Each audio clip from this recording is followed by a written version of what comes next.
In a science laboratory, it's very important to follow proper lab safety procedures. Oftentimes, there is many risks of fire or injury when working in the lab, and it's very important to be aware of these dangers. In this presentation, we'll be talking about the proper ways to dress, behave, and react to any emergency situations that might occur in the lab, as well as prevent emergency situations from happening. First thing we'll be discussing is proper lab attire. Always make sure to wear safety goggles when working in the lab to protect your eyes. Even if you wear glasses or corrective lenses, you must wear goggles over them. Just like this man in this cartoon here, who's wearing glasses, but he still has goggles on over them. If you have long hair, always make sure to keep it tied back. Sometimes you'll be working with open flames that long hair could easily catch fire on. You should never wear open-toed shoes either, because you'll be working with glass and chemicals that can cause injury to exposed toes or feet. So, if you just got a fresh pair of Gucci flip-flops, keep them at home and wear something that's going to be a little bit more protective of your feet. Never wear any loose clothing or jewelry when in the lab.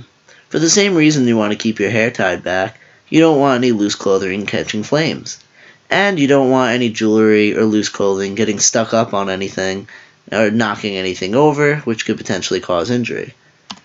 So, if you got a bunch of bling or a clock necklace and you come to lab looking like Flava Flav, keep that stuff at home, or at least take them off before working in the lab. Knowing the location of all the safety equipment within the classroom is vital. A fire extinguisher, which can be used to extinguish flames of any type, should be present in every single classroom, and every single student should know the location of it. Students should also know the location of a fire blanket, which a fire blanket may be used to smother flames or extinguish oneself from flames via the stop, drop, and roll technique. In the event of a medical emergency, every classroom should provide a first aid kit, and every student should know the location of this first aid kit. In the event that you get chemicals or unwanted lab materials in your eye, an emergency eye wash station should be provided to thoroughly rinse out your eyes. If you spill any chemicals on your clothing or on your skin and need to rinse yourself off, a safety shower should be provided. Usually on safety showers, there's an emergency eye wash station attached to it. When disposing of any chemicals or mixing any chemicals, always do so in the fume hood. Oftentimes mixing chemicals creates reactions with dangerous fumes or gases that you shouldn't breathe in. So doing so in the fume hood will direct those fumes or gases away from the classroom and away from your breathing.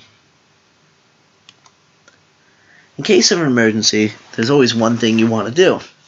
In case of a spill or broken lab materials, immediately report it to the teacher. In case of an injury, whether it's yourself, your lab partner, or any other student within the classroom, immediately report it to the teacher. In case of a fire, please immediately report it to the teacher. Don't try and cover anything up in fear of getting in trouble, because at the end of the day, ensuring the safety of every student within the lab is way more important than you breaking a lab material. The lab materials are replaceable. Students are not. One of the most important aspects within the lab is proper lab behavior. First thing is always keep your workspace clean, like the lab in the picture. Don't have any materials that aren't necessary for the lab out, because you don't want to have excess clutter that can knock things over or spill things. While the wonders of science may be tempting, only stick to the given experiment. You may be thinking, hey, what happens if I mix this chemical and this chemical? But oftentimes in science, mixing chemicals together creates explosive reactions or creates fumes that you shouldn't breathe in. So always just follow the instructions. There should never be any horseplay within the lab either. You don't want to knock anything over or knock into someone or hurt anyone.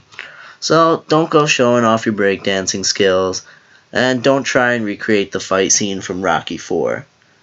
Keep your hands to yourself and utilize caution when moving through the laboratory. There should never be any food or drink in the lab. In fact, you shouldn't bring anything towards your mouth in the lab. So obviously, do not eat or drink any lab materials.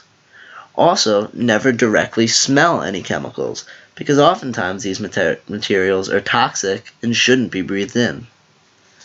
Do not directly touch any equipment that may be hot. Use tongs or gloves, and never assume something is cooled off. Do not leave your experiment unattended. If you aren't watching your experiment, something dangerous could happen. Always ensure the safety of both you and your lab partner. If you see your lab partner doing something that violates lab safety, either tell them to stop, and if they don't, report it to the teacher. And overall, report any emergencies to the teacher immediately, as soon as they happen. Understanding how to properly use and dispose of chemicals is very important. Always wear gloves when handling chemicals because many chemicals can burn your skin. Do not pour any chemicals directly down the drain unless you're instructed to do so by the teacher.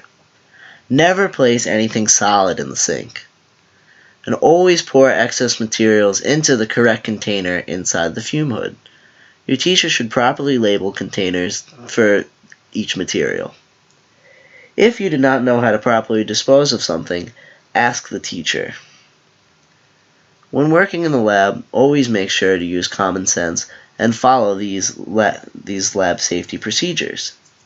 Please make sure to sign the lab safety contract and make sure to complete the lab safety activity, which you'll be reading a story about a young science student named Charlie.